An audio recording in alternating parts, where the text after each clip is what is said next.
Hello! Welcome to another Jamushi unboxing. So today, ayan, medyo compact siya at mabigat. Ano kaya ang laman nito? Pero syempre nasa title ng video. So first time nagkaroon ng Nintendo official shop sa Philippines. So may shop sila sa Lazada and sa Shopee.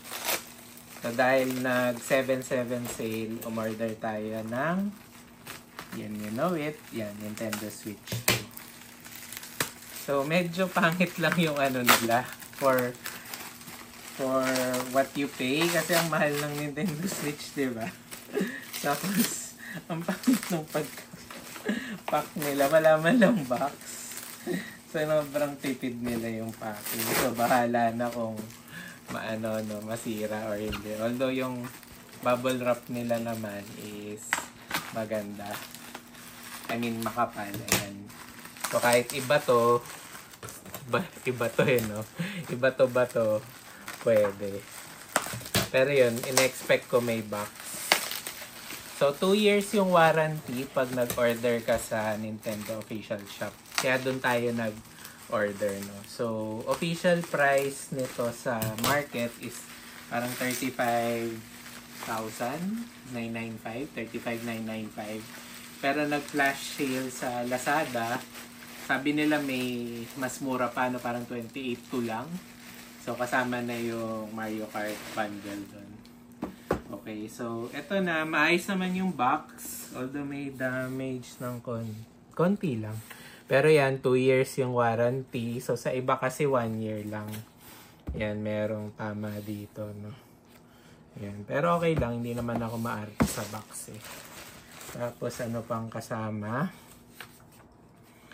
Ayan, meron tayong delivery receipt. So nakuha natin 29,900. Yan, yung price, no. So actually ito yung cash price sa ibang stores, no, like Data Blitz tsaka sa iTech. Pero dahil may mga vouchers sa Shopee, parang naging 28 something na lang. Ay, 27 pala. Around 27, kasama na yung cashback sa BDO. So, ayun, check nyo lang lagi yung mga promo na included sa card nyo and sa vouchers, no?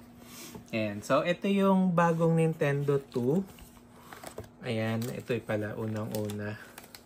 Sana walang damage. Parang may kulay kasi. Ayan. So, mukhang wala naman. Ayan. Baba muna natin.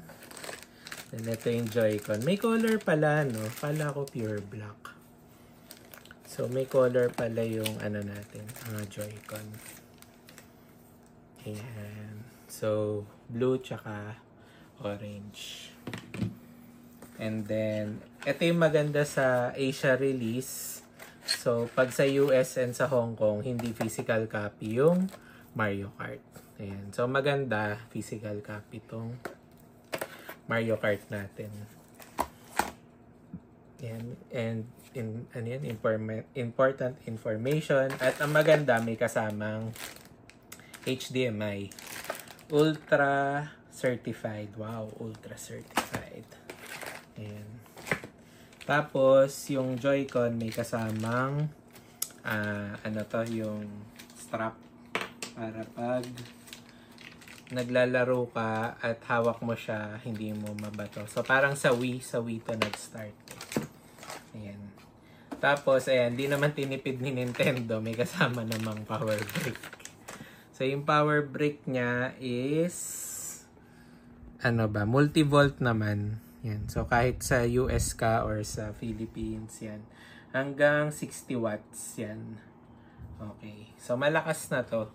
Pero ako usually kasi ginagamit ko yung mga third party na na Anker, ganyan, Ugreen or Belkin, yan. And of course, may USB-C cable. Ito malamang gagamitin natin kasi mas maganda pag official cable.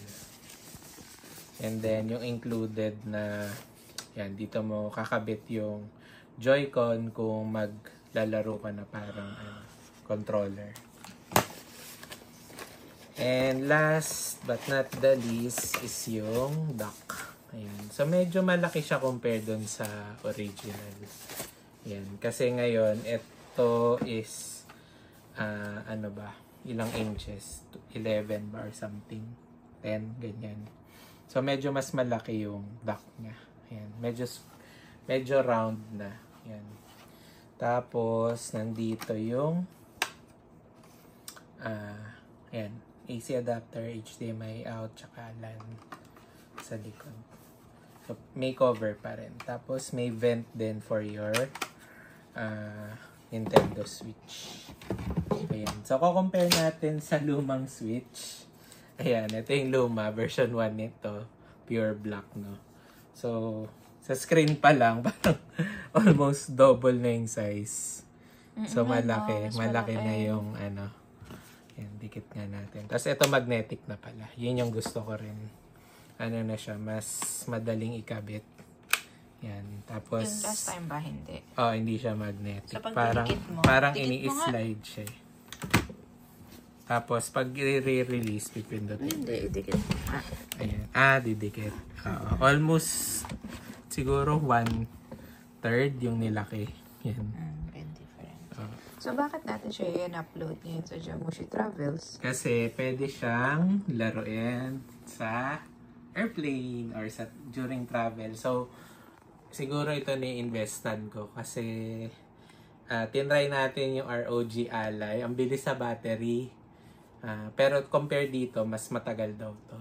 Pero bakit itong luma ba? Hindi to pwede? Pwede rin naman, pero compared kasi sa games na malalaro mo, magaganda naman yung Switch games, no? Pero mas maganda yung bago kasi mas malakas na. Ito kasi, yung mga magagandang games na third party, na hindi Nintendo, medyo pangit daw yung graphics. Ito nga yung Switch 2, mas magaganda na yung game. So, tingnan natin kung mag-on pala. Ayan, nag-on naman. Ayan. So, yung maganda kasi pwede mo nang laruin agad. Diba? Ayan, Nintendo Switch 2. Diba? Ayan, English, US na lang. Tapos, the Americas. Kasi America yung, ano natin, account. Alright, so, ano pang masasabi mo sa kanila? So, ayun lang. Set up natin to and then lalaroin na natin. See you soon! Bye-bye! Thank you for watching and for sale na yung isang item. So, just pabenta natin ng mura to. messages lang, lalo na sa family and friends, special Kasi ito discount. pala yung mga games na luma. Ayan, nakasil pa. So, talagang di ko nagamit. Pero, ang maganda pala sa Switch 2, ayan, pwede siyang compatible. So, yung luma na games, pwede rin dito sa bago na games. Yun yung maganda. Same size lang, no? Kasi isa lang yung nilalaro namin dun, yung exercise. Yung Ring Fit na sa ilalim. So, pwede rin dito yung Ring Fit. Yun So, yung maganda. yun lang. Thank you for watching and joining us in the unboxing. Bye-bye!